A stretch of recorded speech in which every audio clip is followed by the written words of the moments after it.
The alarm sounded at the most inopportune moment. Fleet Admiral Ivan Petrovich Sokolov was in the middle of an official dinner with 3 State Duma deputies at the residence of the Supreme Commander of the Western Fleet when his personal communicator vibrated on his wrist. He ignored it the first time. He ignored it the second.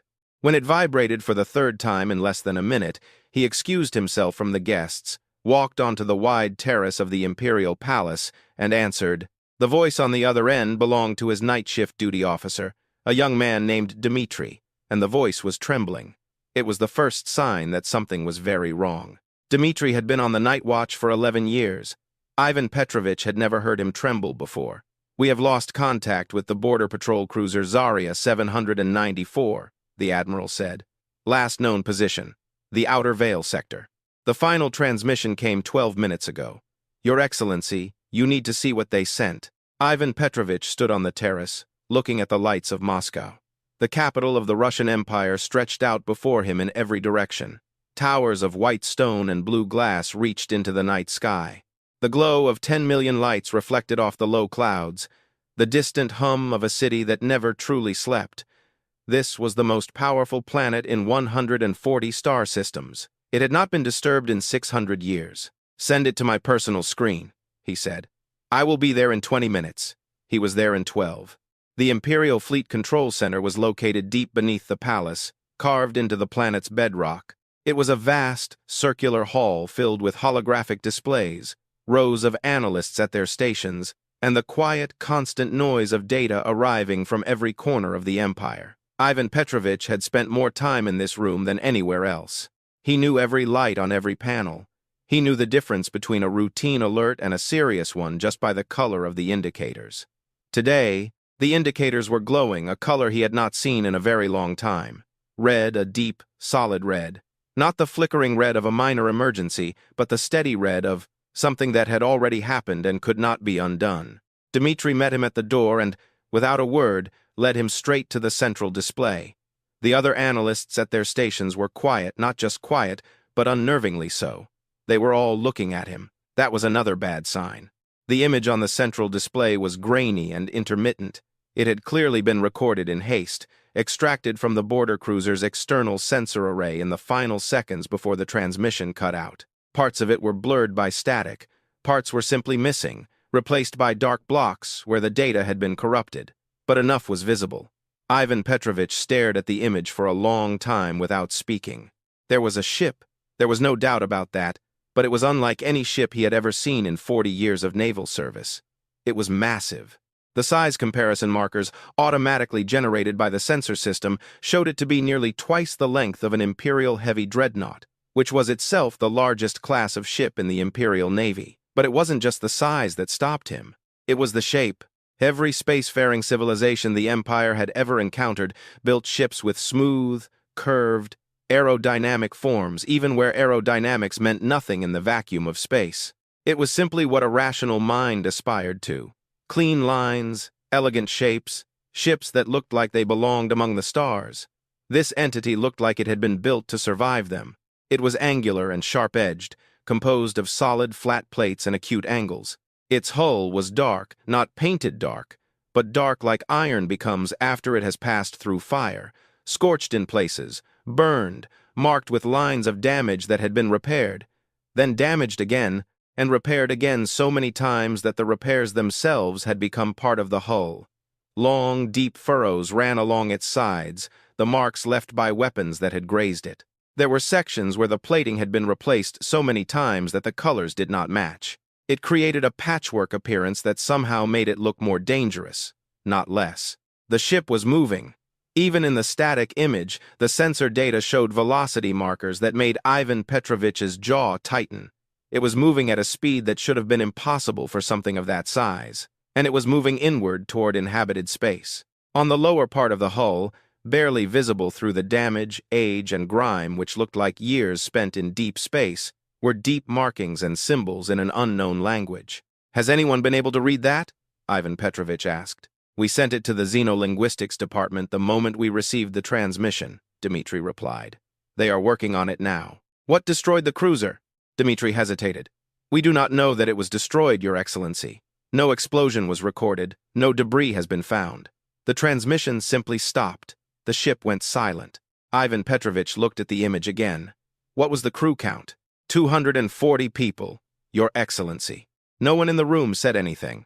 The xenolinguistics team worked through the night. It was a small department, mostly academics included in Imperial intelligence, because the Empire occasionally stumbled upon the ruins of dead civilizations during its expansion and needed someone who could understand what they had found. They were used to working with fragments of ancient texts, carved stones, data chips found on long-dead ships. They were not used to being woken at midnight and told they needed to decode something as a matter of urgent military necessity. But they worked, and by the time the first pale light of dawn began to show over the Moscow horizon, a senior linguist named Elena made a discovery that caused her to stop completely and simply stare at her screen for several long seconds before calling her supervisor. The script on the hull was not in any active database as expected, but it was not entirely unknown. Elena ran it through all the archives at the Empire's disposal, including the deep archives where old, forgotten data gathered dust, and she found a match, a partial match. 3 symbols from what seemed to be a longer sequence. The match came from a report filed 312 years ago by a deep space research probe sent to a region of space far beyond the Empire's borders. In a tiny satellite galaxy orbiting the edge of the larger galactic structure the Empire called home, the probe had discovered unusual energy signatures and captured an image of what appeared to be the wreckage of some conflict. Among the debris were fragments of hull plating. The probe had photographed the fragments before being destroyed by a fast-moving piece of debris. The images had been stored, archived, and completely forgotten for 3 centuries. The symbols on those ancient hull fragments matched 3 of the symbols on the ship from the border sensor. Elena's hands were shaking as she typed her report. She had cross-checked the match 3 times before including it. She was a cautious person by nature, and she did not want to cause a panic over a coincidence. But this was not a coincidence. She was sure of it. The writing was too specific, too consistent. It was the same written language. Whatever had been in that satellite galaxy 300 years ago, and whatever was now moving through the outer veil at impossible speed, it all came from the same place. She noted the only segment of text that her translation algorithms had been able to partially process. 4 symbols, 1 partial word, Yunsk. She did not know what it meant. Her algorithms did not know what it meant, but it was a name or part of one. And now, it had a face. A massive, scorched, fast-moving face that had just silenced a border patrol cruiser with 240 people aboard.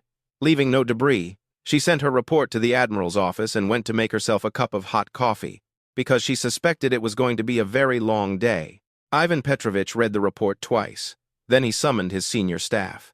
By mid-morning, the entire top command of the Imperial fleet had gathered in the main briefing room beneath the palace. Maps covered all the walls. The grainy image of the unknown vessel was projected at the front of the room, enlarged and enhanced as much as the source data allowed. It did not look any less alarming at a larger size. Ivan Petrovich stood at the head of the table and went through everything they knew, and they knew very little. An unknown vessel, unknown origin, a satellite galaxy perhaps, or something related to it, speed and size beyond the Empire's current capabilities. The border cruiser was silent with no debris, moving toward populated space. The speed suggested it would reach the first inhabited system in the Veil corridor in approximately 3 days. "Recommendations," he said. The room offered him several. They ranged from immediate diplomatic contact suggested by exactly one person, a young intelligence officer named Valerie, with whom everyone else in the room clearly disagreed, to a full military interception by the largest force they could gather in the allotted time. The military option won. It wasn't even close. Ivan Petrovich authorized the deployment of the Horizon Battle Group, 40 warships, including 6 heavy cruisers, 12 destroyer-class ships, and the rest a mix of combat frigates and support vessels. It was a serious force. It had already pacified rebellious systems, destroyed pirate fleets, and shattered the fleets of civilizations that had made the mistake of challenging the Empire, 40 ships against 1. The calculation seemed reasonable. The calculation seemed, in fact, overwhelmingly in favor of the Empire. Fleet Admiral Horizon assumed command of the group. He was a tough man, experienced and decorated, and possessed the confidence of someone who had never lost a major battle. He analyzed the image of the unknown vessel with the calm assessment of a professional and concluded that while the vessel was large, Large vessels had weaknesses, targeting systems, power distribution nodes, engine sections. Every ship had them.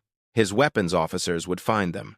He departed a few hours later. His 40 ships formed up around his flagship in perfect order, the pride of the Imperial fleet, cutting through the cosmos toward the outer veil. The Empire had a very long history, 6,000 years of recorded expansion, conquest, diplomacy, and war. During that time, it had encountered 43 different spacefaring civilizations. Of those, 31 had been absorbed by the Empire, either through negotiation or by force. 9 were destroyed when they proved too difficult to absorb and too dangerous to leave alone. 3 currently existed in a state of tense truce on the borders of the Empire, held in check by the threat of the Imperial fleet. Not one of these 43 civilizations had ever made the Empire afraid. Inconvenienced sometimes, cautious sometimes, but not afraid. The Empire was simply too big, too old, and too powerful to be afraid of anything it had not yet encountered. That was about to change. 3 days after the Horizon battle group departed from Moscow, the long-range communication network registered a short burst of transmission from the Veil corridor. It lasted less than 4 seconds. It was heavily fragmented. Analysts worked on it for an hour before they could recover enough to understand what it contained. It was not a battle report from Admiral Horizon. It was not a status update or a tactical assessment. It was a distress signal. A single automatic emergency signal of the type that activates when a ship's primary systems are destroyed, but its emergency core is still functioning. Just one beacon from 40 ships. Ivan Petrovich was in his office when he was informed.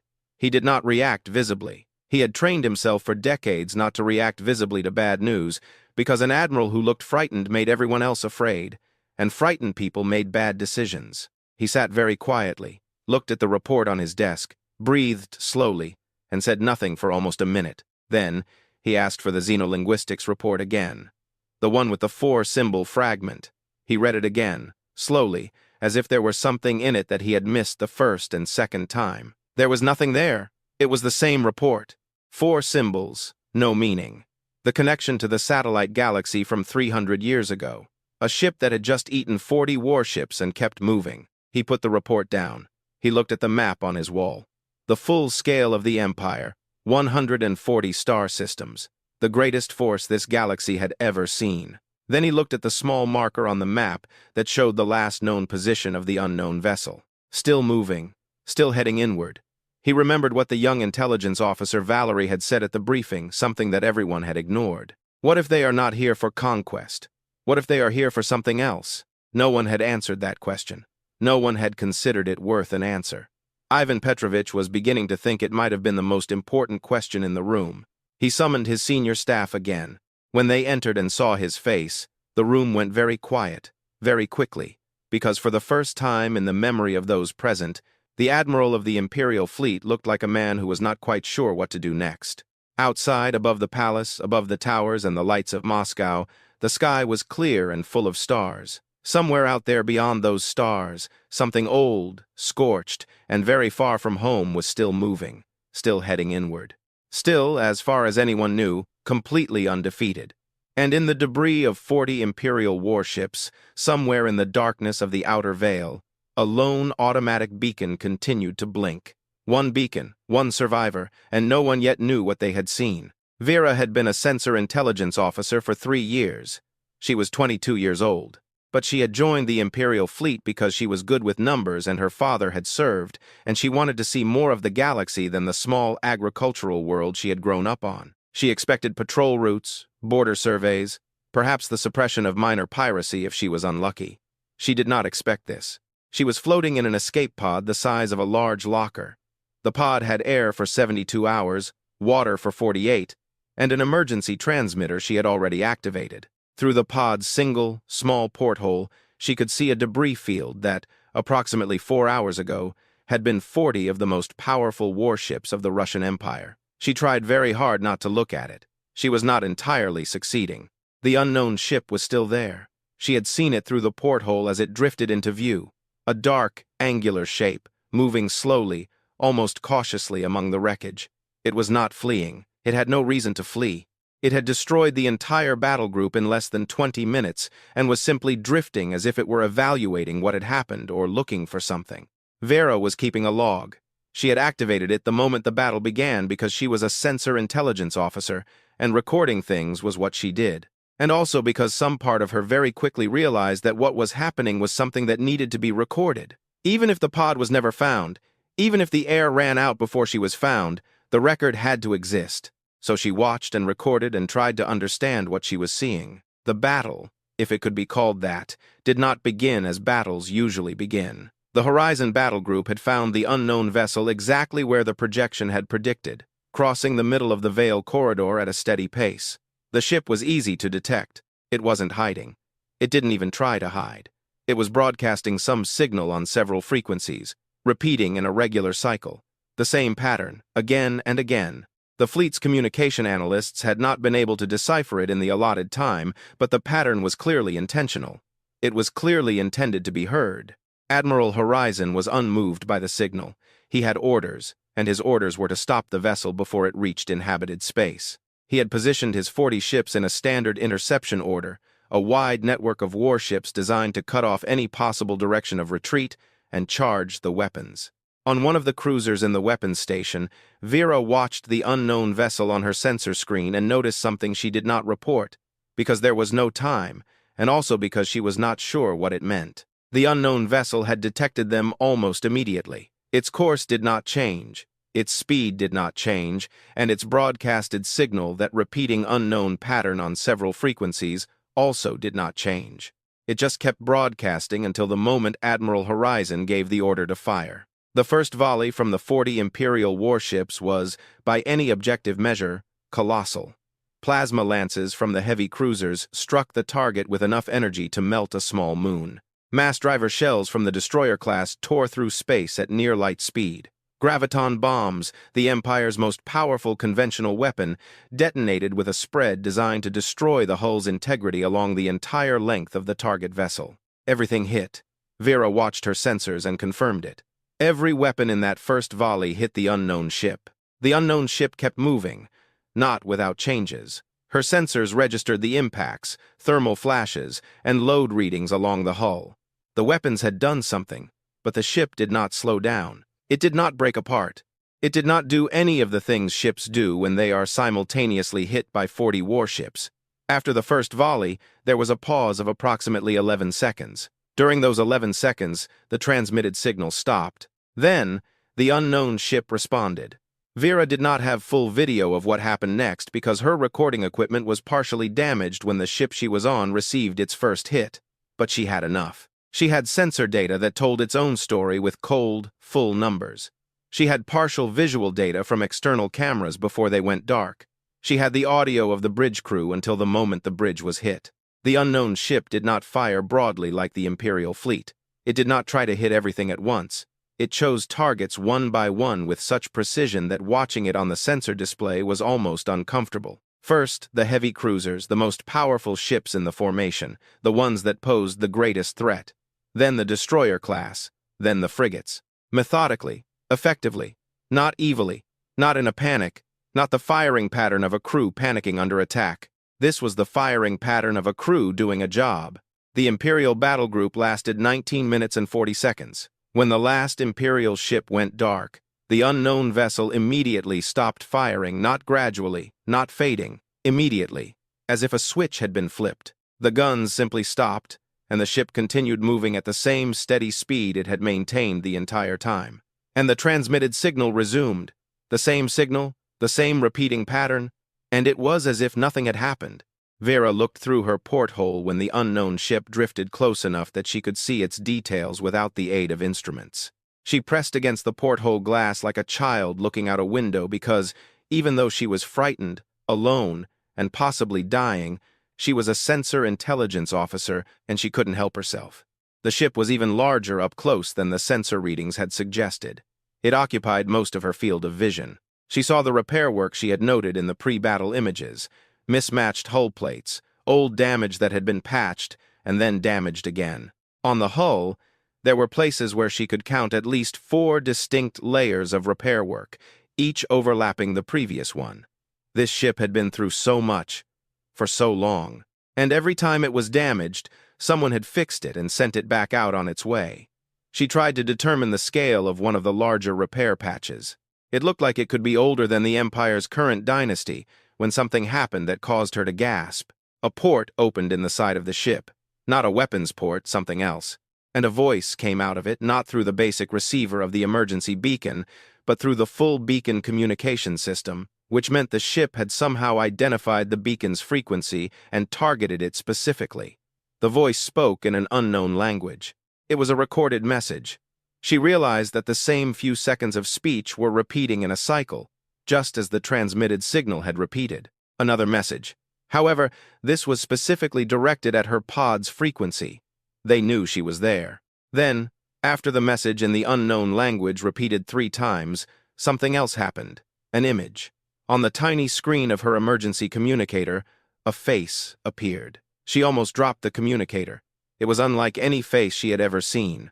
The creature had 2 eyes, located on the front of a flat face with a protruding nose structure and a wide mouth. The skin was pale brown, and on the face were lines, deep lines around the eyes and mouth, the kind that come from age, exhaustion, and long stays in places that are not kind to you. The hair, which grew right out of the top of the head in a way Vera found deeply strange, was gray and short-cropped. The creature looked directly into the camera. Its expression was difficult to read. Vera had spent 3 years learning how to read Imperial faces, and foreign faces were not what she had been trained in, but she stared at this face for a long time. Later, reflecting on what she had seen, she decided the expression was weary, sad, and cautious. The expression of someone who is trying very hard to ensure the next thing they do is the right one. The creature spoke. The words were unknown, but then the message switched. A different tone, a more mechanical quality, and what came through were not words, but something else. An attempt at translation crude. It was clearly assembled from fragments of the Imperial language captured from the border cruiser and the battle group's communications. Broken and incomplete, but structured with obvious intentional effort. We speak, no more fighting. We are far from. Untranslatable. We are lost. We want to talk. We want home. Then the face again. The same weary, cautious expression. And then one more word. Alone. It was clearly considered the most important thing to convey. Please. The transmission ended. Vera sat in the darkness of her escape pod, surrounded by the debris of 40 warships, and stared at the empty screen of her communicator for a long time. Then, she did her job. She checked her recording equipment. She confirmed that everything, every second of the battle, every sensor reading, every fragment of video she had, was recorded and intact. She packed all the data into the highest priority transmission format that the emergency beacon could produce. She added her own voice recording, speaking quickly and precisely, describing what she had seen in the ordered, factual style in which a sensor intelligence officer reported data. She included the face. She included the translated message. She included the word at the end. Then, she transmitted everything she had, knowing it would take time, knowing she might not live to find out if anyone received it. Shaking, she very much hoped that whoever eventually read her report would pay attention to all of it. Not just the part about the 40 destroyed warships. All of it. On board the adamantine Resolve, the mood was not festive. Captain Anna Voss stood at the central command console on the bridge and stared at the damage report on her screen without any visible expression. Around her, the crew moved with the quiet efficiency of people who had survived the worst and knew how to keep working when things were bad. The bridge of the Resolve was a practical place. Everything was functional, nothing decorative. Every surface was designed to be useful, not impressive. It looked as it was, the working environment of a ship that had been deployed for a very long time. "Breach in Sector 7 sealed," said the damage control officer to her left. "Hull integrity 83% overall. Reactor 2 shows some fluctuations, but within the acceptable range. We lost 3 external sensor arrays on the port side. Minor losses in the engine room section. Nothing life-threatening." Voss listened without interrupting. When the report was finished, she nodded once. "Give me a full list of what we have expended," she said. "Makarovs, shells, Archer missiles, everything. I need an exact count." "Yes, Captain." She turned to her communications officer. "The pod. Did we get a response?" "No verbal response, but it is still transmitting its beacon. So whoever is inside is alive. We received confirmation that our message was received. The beacon's frequency changed slightly after our transmission, which means the passenger adjusted it manually. They heard us. Voss nodded again. She walked to the edge of the bridge, where observation windows gave a view of the space outside, where the debris field was visible. Chunks of the ships they had just destroyed slowly rotated in the darkness. She stood there for a moment and looked at it. Her senior officers watched her and said nothing. They knew her well enough to give her this moment. She did not want to fight. She had broadcast on every frequency they could identify from the intercepted communications of the approaching fleet. She had broadcast the entire time the fleet was approaching, and she had continued to broadcast right up to the moment the first guns hit. She had given them every chance she could. She had done what she always did, everything possible to avoid a fight, before accepting that a fight was inevitable. But the inevitable was still the inevitable, and here they were. She turned back to the bridge.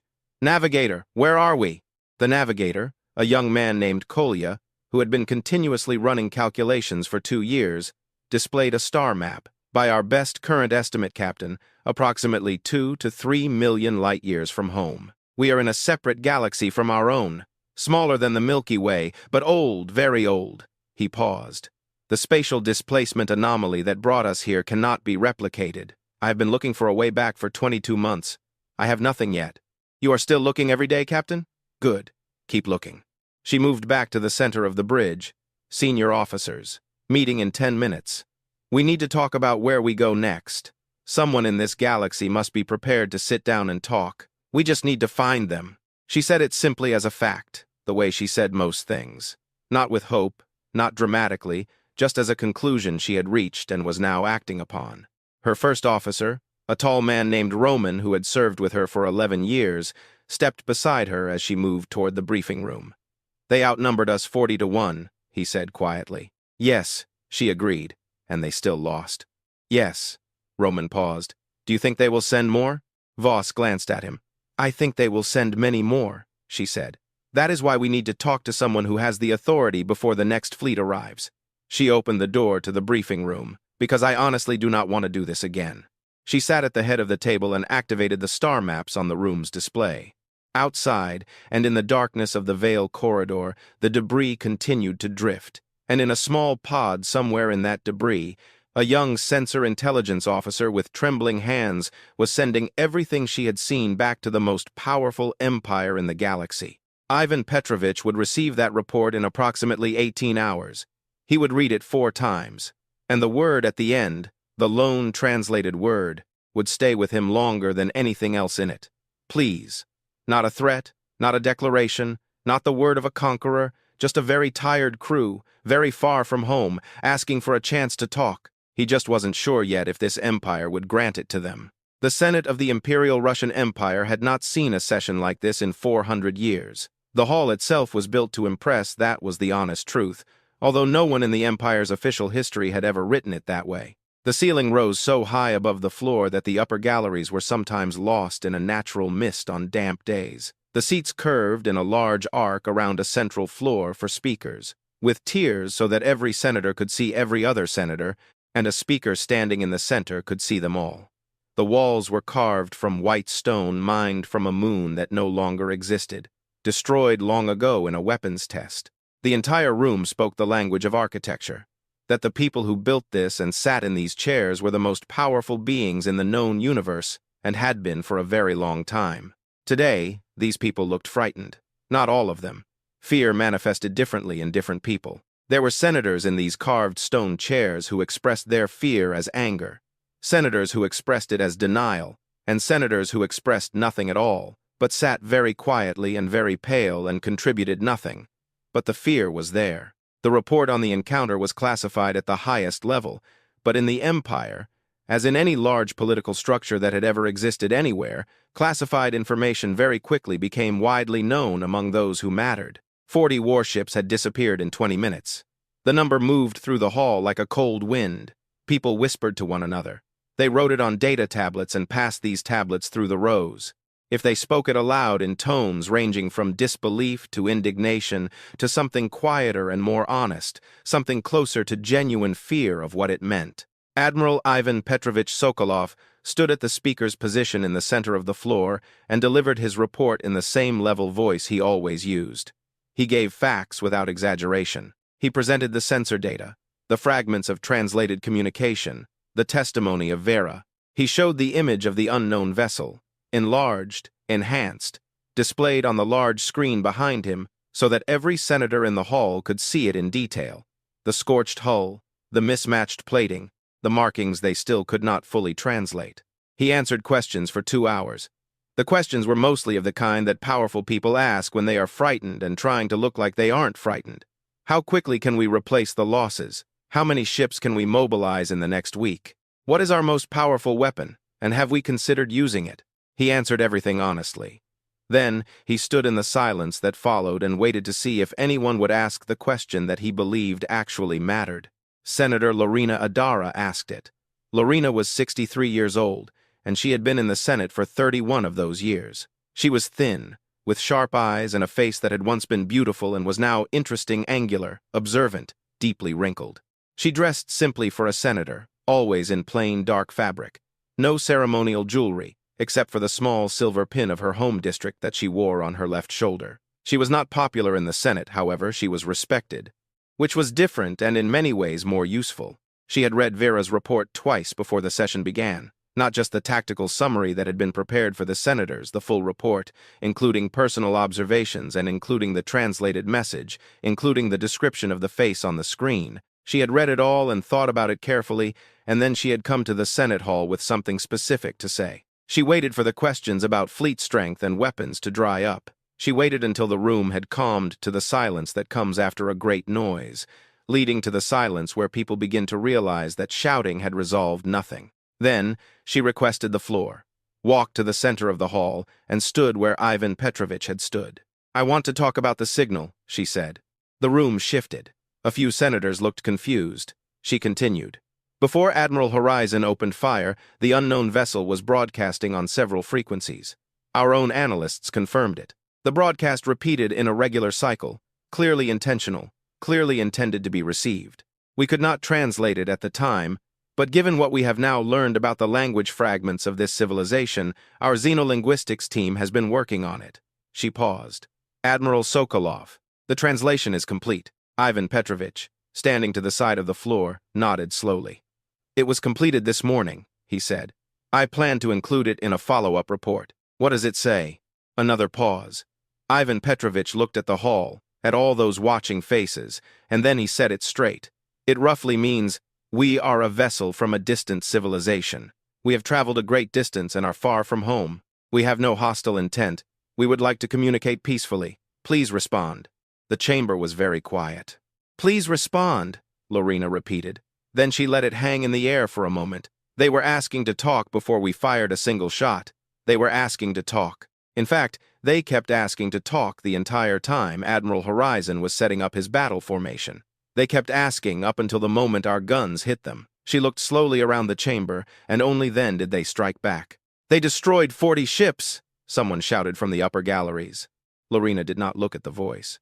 Yes, she said, after we fired on them first. After they had, according to sensor data, been broadcasting a request for peaceful communication for about 40 minutes, which we chose to ignore. I am not saying they are not dangerous. It is clear they are dangerous. I am saying that when you look at the sequence of events honestly, which is what I am asking this chamber to do, the picture looks somewhat different than just an act of aggression. The noise in the chamber grew louder. She raised her voice slightly. I want to ask this body a question, a serious question. Not about military strength or fleet numbers. A question of a different kind. She walked to the display and brought up the image of the adamantine resolve, the damaged hull, the scars, the mismatched plating. Look at this ship. Look at it carefully. Our analysts estimate that it has been traveling for a significant period of time.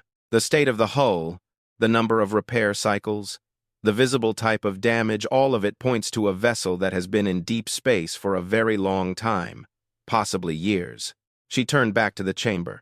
This is not a scout ship ahead of an invading fleet. This is not a warship stationed on the edge of our territory as a show of force. This is a ship that is lost.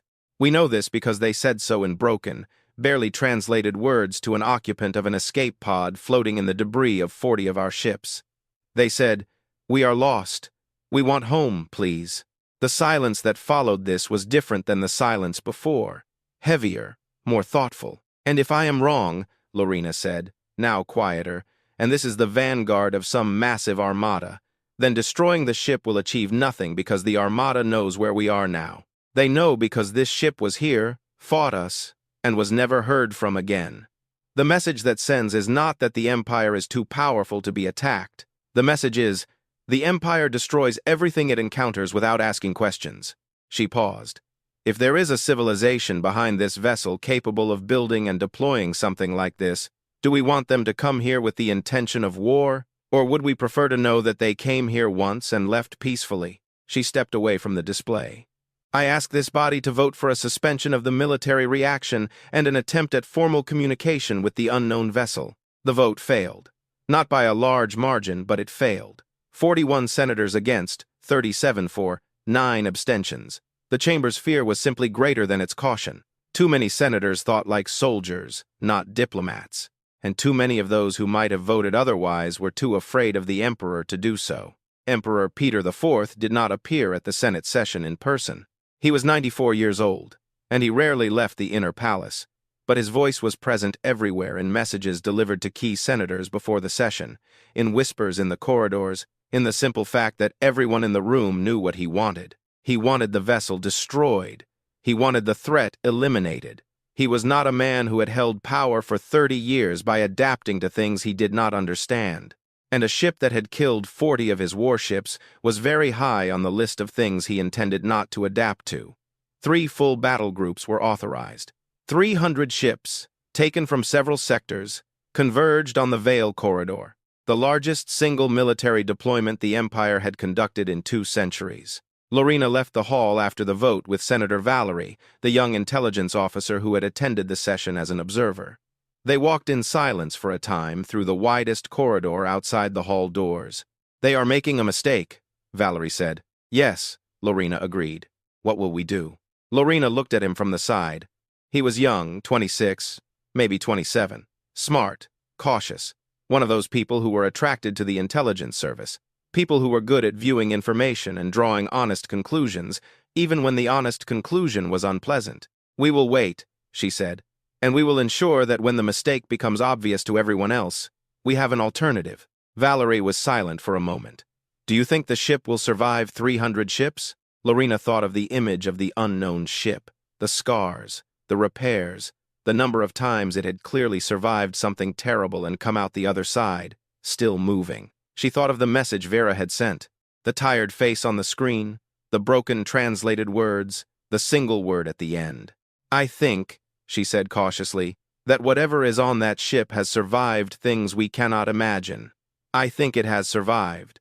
It got here somehow, in a way that, by our own navigator's assessment, should be impossible.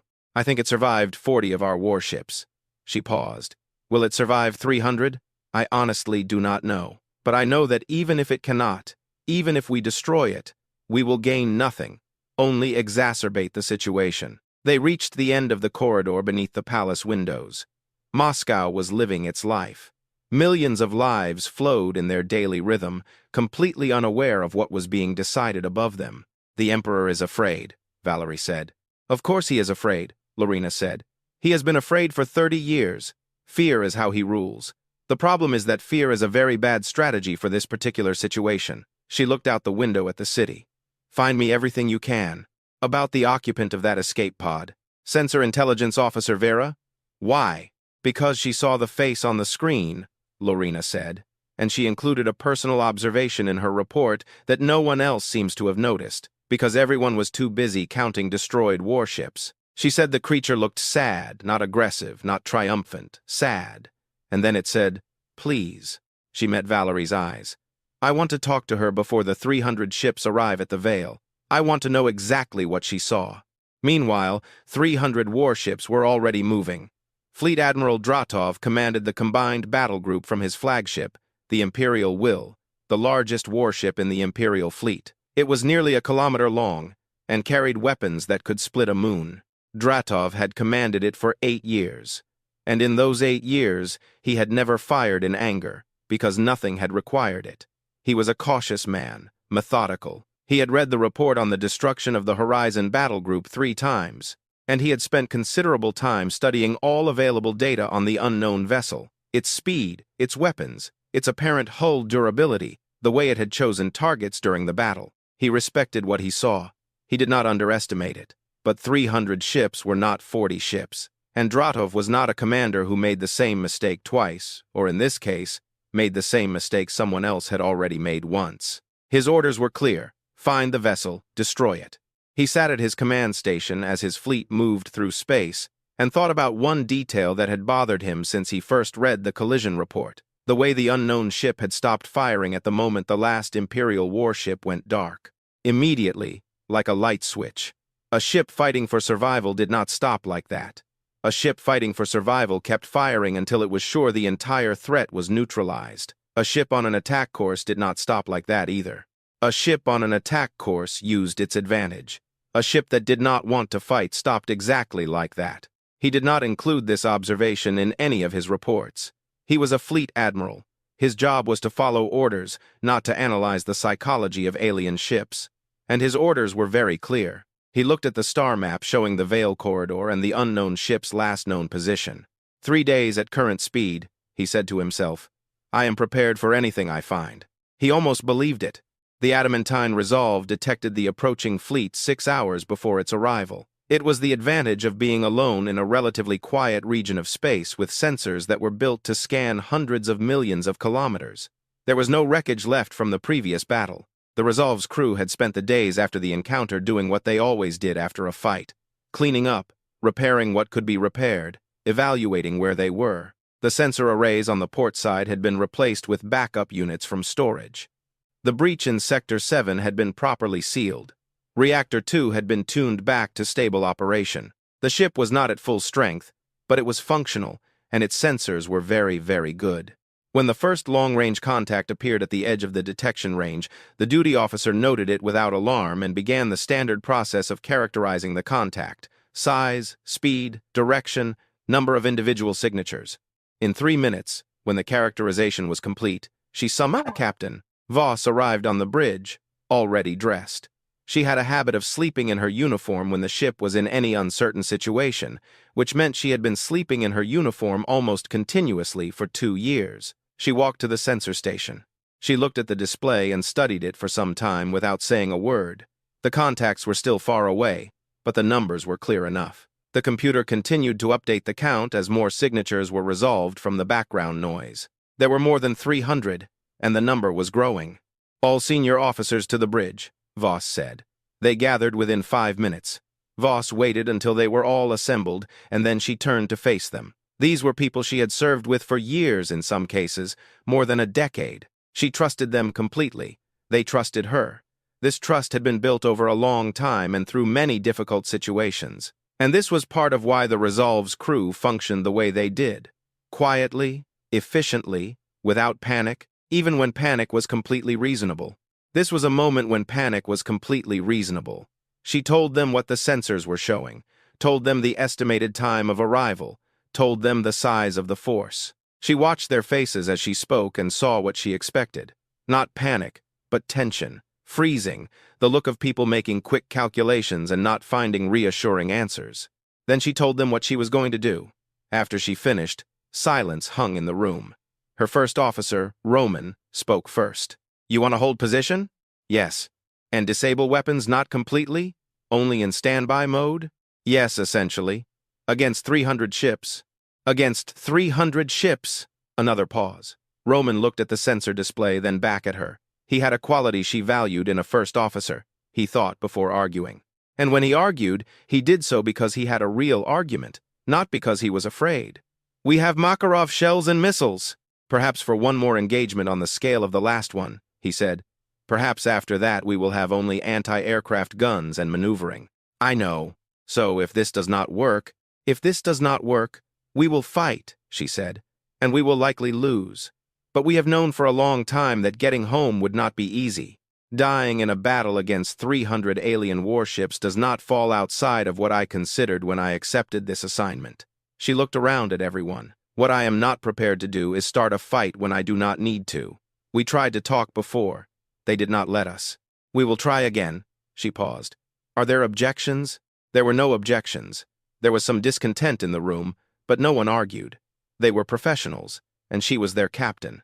And more than that, they knew she was right. Each of them was thinking the same thing she was, that the last battle was not what any of them wanted, and that doing it again on a scale 7 times larger would be something many of them might not walk away from. "Good," she said. "Kolya, what is your best current translation algorithm?" The navigator, who had quietly been the second busiest person on the ship for 2 years after Voss herself, brought up a screen. "We recovered a significant volume of communication data from the last encounter. My language algorithms have been running continuously. I can now produce crude but functional translations into their primary language and receive their transmissions with about 60% comprehension accuracy." He paused. "It is not perfect, but it is a real conversation, not just fragments." Voss looked at him for a moment. "Good," she said again, and this time she meant it. "Prepare a broadcast. I will write it. We will begin broadcasting as soon as they are within communication range." The broadcast went out 4 hours later, when the first contacts were close enough for real-time communication. It was simple. Voss wrote it herself with Kolya's help on the translation, and it went through 6 drafts before she was satisfied. She wanted it to be clear but not weak, honest but not frightening. She wanted whoever received it to understand what they were really dealing with. Not a ship that was begging for mercy, and not a ship that was threatening them, but a ship that was making a rational choice and explaining why. It stated, "This is the UNCC Adamantine Resolve. We know you are coming. We have detected your fleet. We are not running. We are not preparing to fire. We have set our weapons only to minimum standby mode. We are holding our position. We stumbled into this region by accident. We are far from home, further than we can easily explain, and we have been searching for a way home for almost 2 years. We have no territory here. We have no rights here. We want nothing from you except a chance to talk and, if possible, your help in finding a way home. We fought the last fleet because they fired on us first, after we spent 40 minutes asking to talk peacefully. We did not like it. We do not want to fight again. We are one ship, one crew. We have people here who want to return home to their families. We are waiting. Please talk to us." She recorded it in her own voice. She ran it through the translation software so it played in the Imperial language. Then they broadcast it on every frequency they had, repeating every 10 minutes, and they held their position and waited. The ship stood motionless in space. The crew took their posts and maintained readiness without engaging the weapons lock. In the mess hall, people ate quietly and spoke in low voices. In the engine room, the team continuously checked the reactor, just making sure everything was as stable as possible. In the small infirmary, the ship's doctor inventoried supplies, calm with the efficiency of someone preparing for possibilities he refused to name aloud. In the navigation bay, Kolya sat at his post and performed the calculations he had been performing for 22 months. He performed them because the captain told him to keep looking. And he was the kind of person who did what he was told when the person telling him had fully earned his trust. He performed them also because the alternative, accepting that they would never find a way home, was not something he was willing to accept. Not yet, perhaps never. On the bridge, Voss sat in her command chair, drank coffee, and watched as the contacts on her sensor display approached. Fleet Admiral Dratov received the transmission when his fleet was still 2 hours away. He was at his command station when it arrived. The translation was inaccurate in places, but the meaning was clear enough. He listened to it twice. Then he sat very quietly for a moment, which was something his bridge crew knew as the time when the Admiral was thinking seriously and knew not to interrupt. He brought up the data on the destruction of the Horizon battle group. He had read it many times before, but he looked again at the specific timeline. The transmission that had gone before the battle, 40 minutes of attempts at communication that Horizon had chosen to ignore. The way the firing stopped immediately when the last Imperial ship was disabled, the switch flipped off. He matched it against the current sensor readings, against the Resolve's current position. Stationary weapons in minimum standby mode, exactly as the transmission claimed. A ship that was preparing for a battle with 300 ships did not disable its weapons. It would be charging everything it had and trying to pick the most advantageous moment to strike. It definitely would not be standing still, broadcasting its position, and asking to talk. He summoned his senior staff to the briefing room, which was unusual, as senior officer briefings were usually held before engagements, not hours before them. He showed them the transmissions. He showed them the sensor readings. He asked for assessments. The assessments were mixed. His weapons officer thought it was a ruse, perhaps a way to buy time or lure the fleet into a specific formation. His intelligence officer thought the transmission was genuine, but that it did not matter, because their orders were clear. And the second in command, a veteran named Sergei, was silent for a long time, and then said, "Admiral, we have 300 ships, and they won. If this is a ruse, we have more than enough force to deal with whatever it might be. If it is not a ruse, then on our side we are still firing. We will destroy a vessel that asked to talk after they had already asked to talk once, and we sent 40 ships to fire on them instead of answering." Sergei paused. "I am not sure which of these possibilities worries me more." Dratov dismissed the briefing and returned to his station. The fleet arrived at the Resolve's position and dispersed into a vast ring formation. 300 warships formed a complete sphere around the lone human vessel. Every weapon complex was charged, every targeting computer locked and waiting. It was an overwhelming show of force. It was, by any military standard, a positioning of power that should have put an end to any thought of resistance before it began. And the adamantine Resolve stood in the center of the sphere and did nothing. It did not move. It did not charge weapons. It continued to broadcast its message in a cycle and waited. Dratov looked at it for a long time on his main display. When he thought about his orders, they were very clear. Find the vessel. Destroy it. He thought about the detail that had bothered him from the beginning, the way the weapons stopped at the moment the last Horizon ship went dark. The switch flipped off. He thought about Sergei's words in the briefing room. He thought about the word his intelligence officer had shown him translated from the message that had been sent to the survivor in the escape pod. The lone word, the last one in the message. He had reviewed the original recording of that communication, which very few people had seen.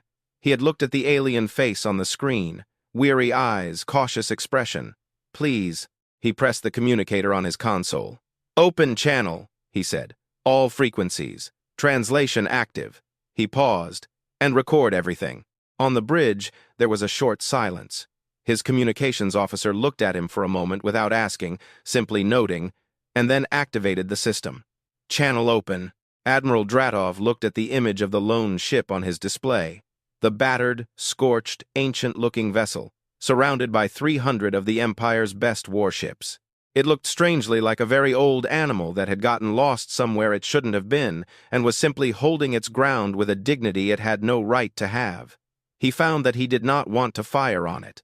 He found that, more than almost anything he could remember, he did not want to be the one to give that order.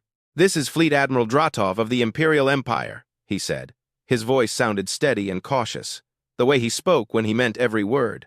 "I have received your transmission. I have read the transcript of your previous communication with our forces." He paused. "I have been told that my orders are to destroy your vessel." He paused again. "I am going to deviate from those orders in one respect. I am going to talk to you first." He waited for the transmission delay to carry his words, and the response came. "Tell me about yourselves. Tell me where you are from. Tell me honestly what you are doing here. I am listening." The bridge of the Imperial Will was completely silent for 7 seconds while the signal traveled and returned. Then, a voice came over the channel, a human voice, translated into the Imperial language by a system that had clearly been assembled with great effort from limited data. The voice was rough and weary, and something in its rhythm, even translated, even filtered through an alien translation algorithm, carried a quality that Dratov recognized from a lifetime of listening to soldiers. It was honesty, simple, uncomplicated honesty. The voice of a person who was just too tired to be anything other than direct. "My name is Captain Anna Voss," said the voice. "We are from a galaxy called the Milky Way, which is approximately 2 to 3 million light-years from here. We entered a spatial anomaly that brought us here by accident 22 months ago, and we have been searching for a way home ever since." Pause. "We have a crew of 263 people. We have scientists, engineers, soldiers, a medical team, and a navigator who has not slept full nights for almost 2 years, trying to find a way back." Another pause. "In short, this time we did not come here to cause harm to anyone.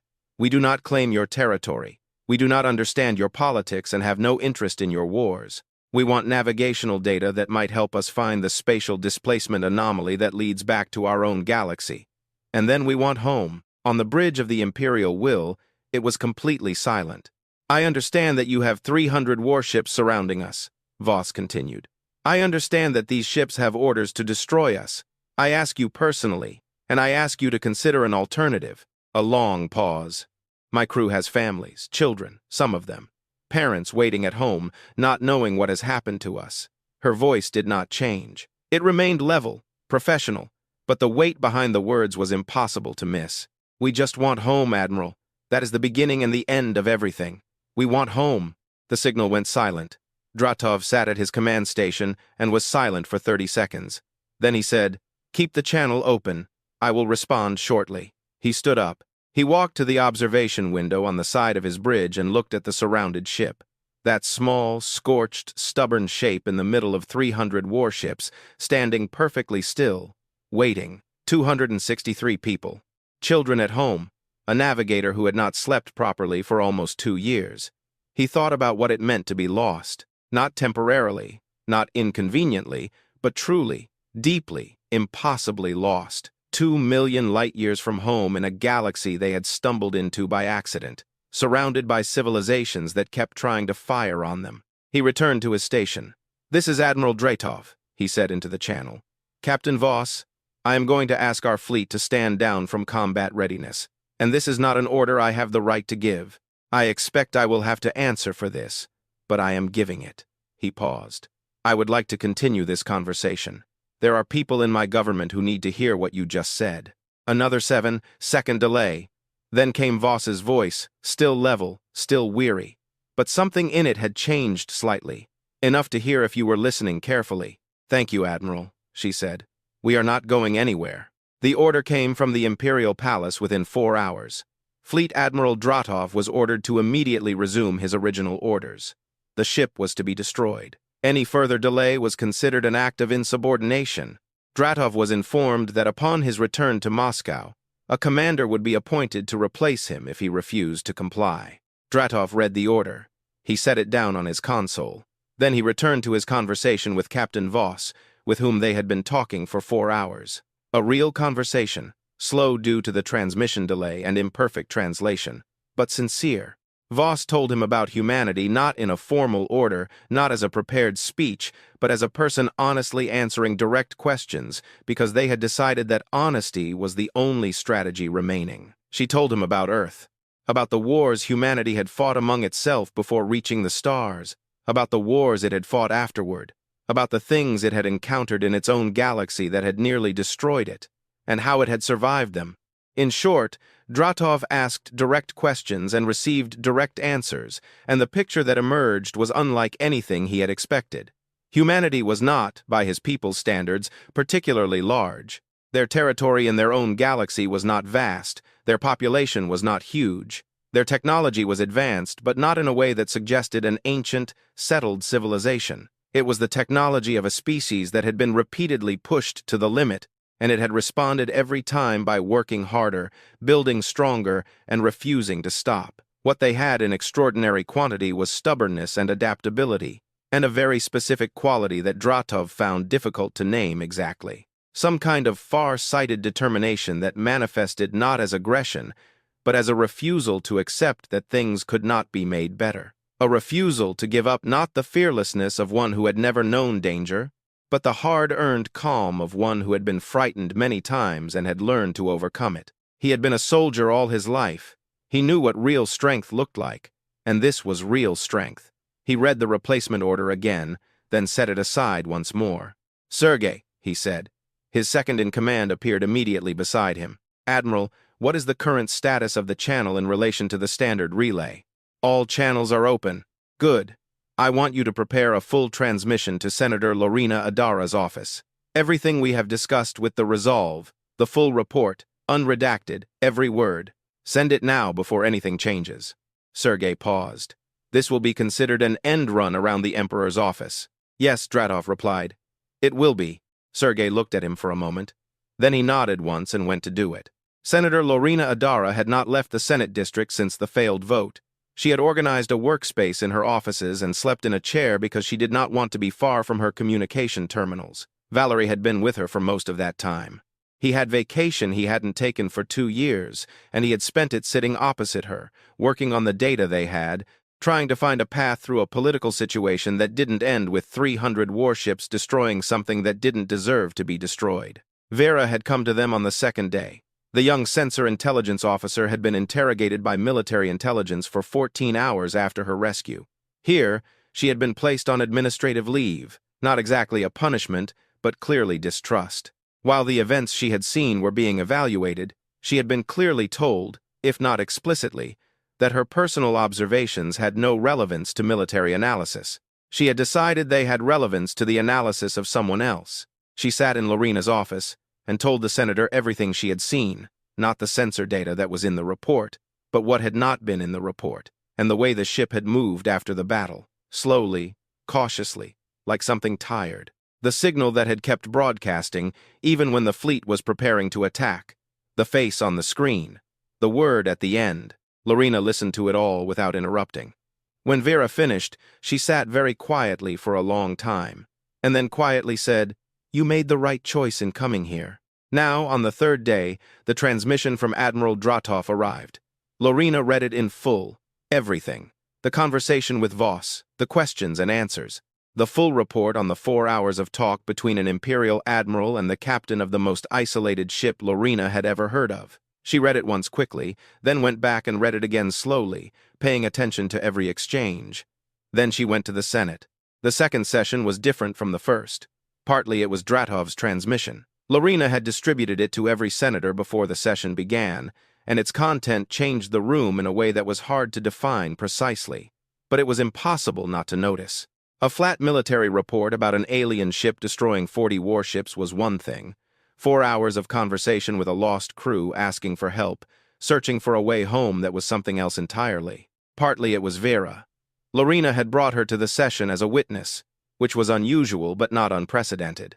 Vera, the young officer, stood at the podium and answered questions with the same precise, factual style she had used when filing sensor intelligence reports. But the facts she was conveying were not numbers and technical readings. She described the face on the screen. She described the broadcast that had gone out before the battle, the request for communication that no one had answered. She described the word at the end of the transmission, the way she had felt sitting in that escape pod in the wreckage of 40 ships, listening to an alien voice saying, "Please," through broken translation software. The chamber was quieter than Lorena had ever heard it. Partly, it must be said, it was the Emperor's absence from the session. Thanos was ill. Nothing serious, according to official reports, but enough to keep him within the inner palace. His influence was still present in the hall and in the senators who were associated with him, and in general in the weight of his decades of dominance over the political structure. But he was not present to exert direct pressure, and in his absence, the room breathed a little differently. Lorena took the floor last. She did not give a long speech. She did not try to be dramatic.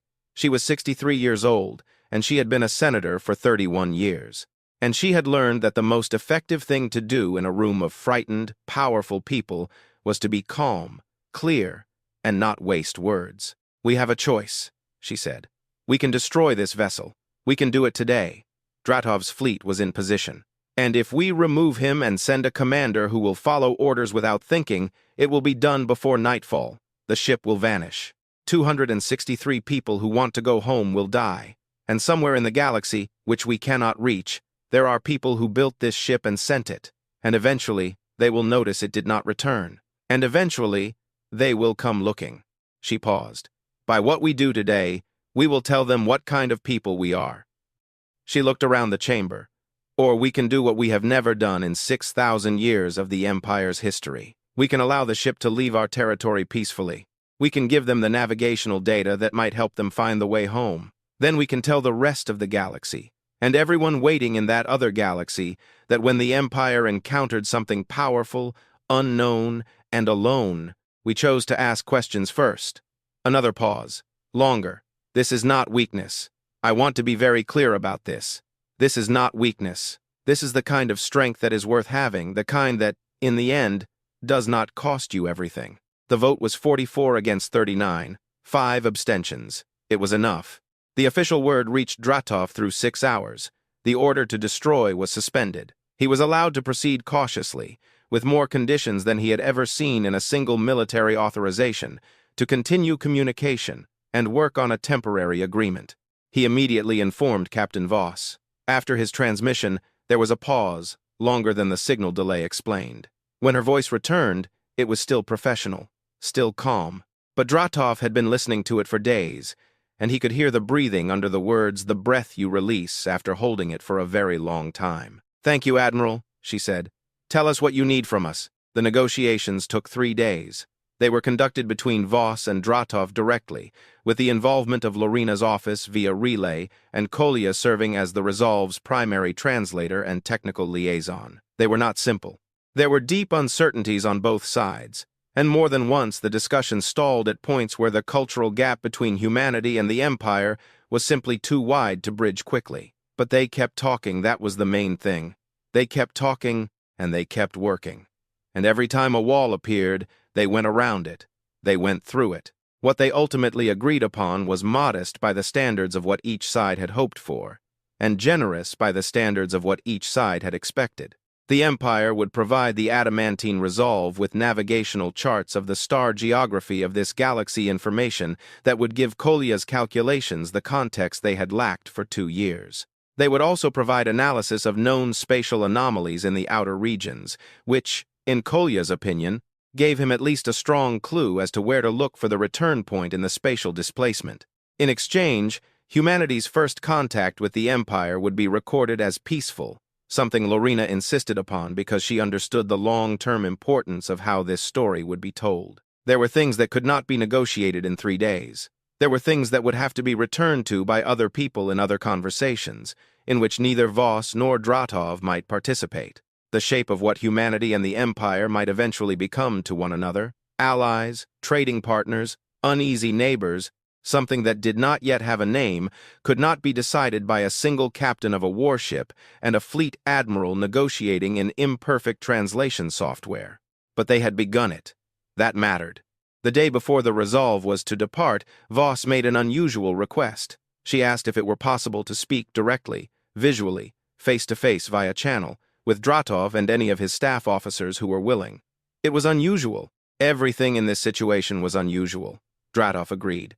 He gathered his bridge crew around the communication screen. Most of them had never seen a human face, and they stood in a semicircle and looked at the screen, trying to maintain the professional composure of Imperial fleet officers, while their expressions clearly said to anyone who could read that this was the strangest and most wonderful thing they had ever experienced.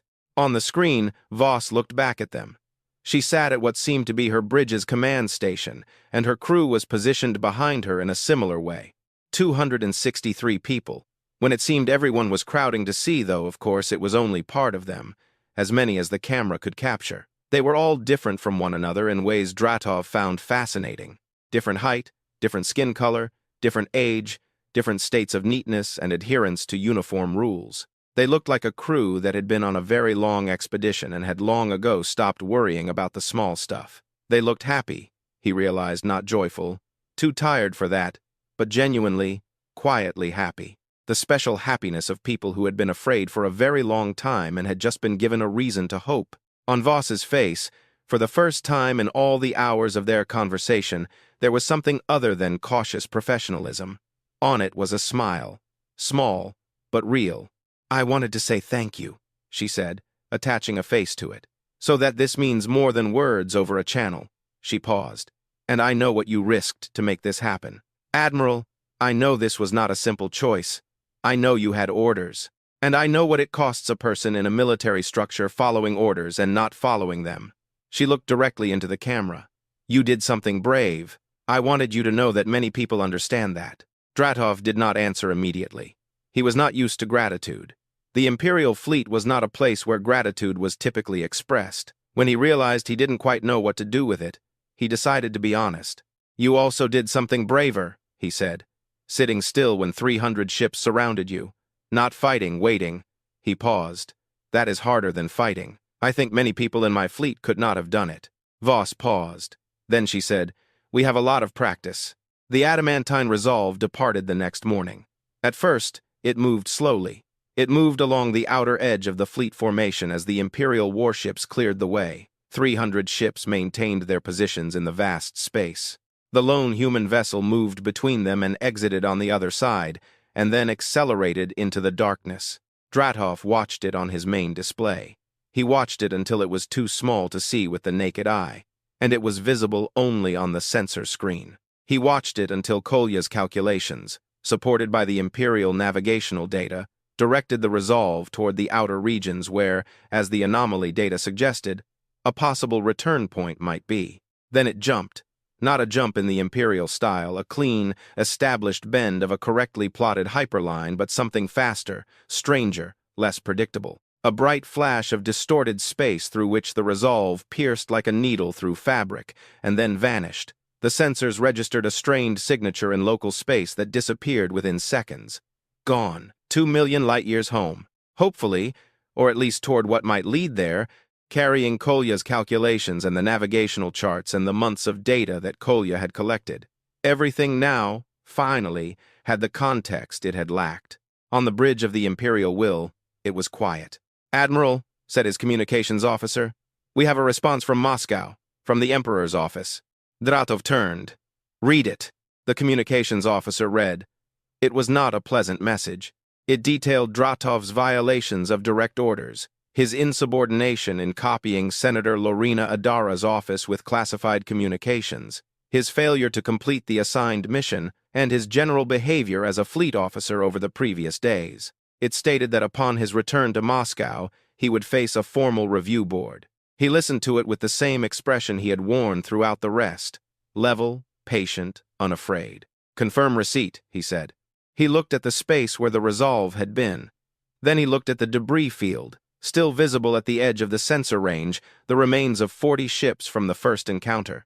Then he looked at his bridge crew, the people who had stood by him through this, who had watched him make decisions they were not sure of and had stayed with him. His communications officer was looking at him. "Admiral," the young officer said cautiously, "should we report this as a victory?"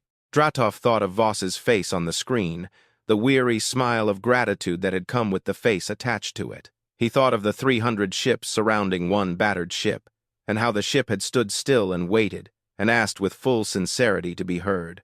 He thought about what victory and defeat actually meant when you took them out of the context of weapons and body counts and placed them in the context of what kind of people you chose to be. "Report it as a warning," he said quietly to himself, "about what we almost did." No one on the bridge spoke for a moment. Then Sergei, standing to his left, made a low sound that could have been agreement, and turned back to his station. One by one, the other members of the bridge crew did the same. Back to their consoles, back to their work, back to the usual business of a fleet that had just been part of something extraordinary and was now figuring out what came next. In the Senate in Moscow, Senator Lorena Adara filed the official report on the encounter and its resolution and ensured it was entered into the permanent Imperial archives in a way that all official documents are sealed for a period and then eventually become public record. She ensured the report was complete, not just the military parts, everything. The signal before the first battle, which no one answered. The word at the end of the escape pod message.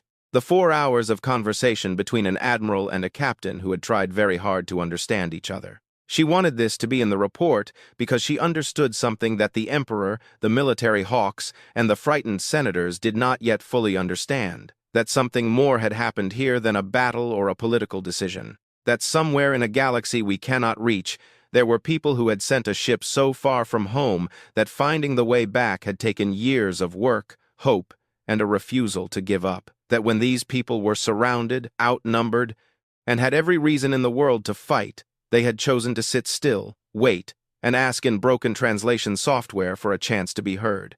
And in the end, someone had listened. She wanted this to be in the report because she believed, sincerely, deeply believed, that it would matter. Not now, later, in years, in decades, when other decisions would have to be made and other encounters would have to occur. She wanted someone in the future to be able to look at this moment and see what had been possible and what had been chosen. She filed the report and walked to the window and looked at Moscow, the towers and lights of a city that never truly slept. Above it, the sky was full of stars. Among those stars, unimaginably far away, 263 people were going home. She thought that was worth knowing. She thought it was worth remembering. Somewhere in the darkness between galaxies, the adamantine resolve was flying at full speed. Captain Anna Voss sat in her command chair with a fresh cup of coffee and watched the stars move on the main screen. Different stars than the ones she had watched in her childhood, different stars than the ones she had navigated by for her entire career. But still stars. The universe was full of them. It had always been a source of comfort to her, not fear. So much of it out there, so much to find. Kolya was at his post. He had not slept for 32 hours. He had the Imperial navigational charts spread across 3 screens and his own calculations on a 4th, and he was working on them with the focused, fast energy of a person who had been given the key to a lock he had been staring at for almost 2 years. "Captain," he said, not looking up. "Kolya, I think I found it." He paused. The bridge went very quiet. "There is an anomaly signature approximately 4 months from our current position, consistent with spatial displacement activity. In a region the Imperial charts describe as navigationally unstable, which, based on what happened to us 2 years ago, is likely the reason we ended up here." He looked up from his screens. His eyes were red with exhaustion, but the expression in them was something she had not seen in a long time. "If I am reading this correctly, and I am quite sure I am reading this correctly, it is the door home. 4 months after 2 years, 4 months was almost nothing." Voss looked at her navigator for a moment. Then she looked around the bridge, the crew that had been through everything with her, that had survived a wrong turn, 2 years of searching, and battles they did not want, and diplomacy for which they were not trained. She looked at all of them, and they looked at her, and no one said anything, because there was nothing that could be said that felt equal to the moment. She turned back to the front. "Set course," she said, and the adamantine resolve sped through the darkness.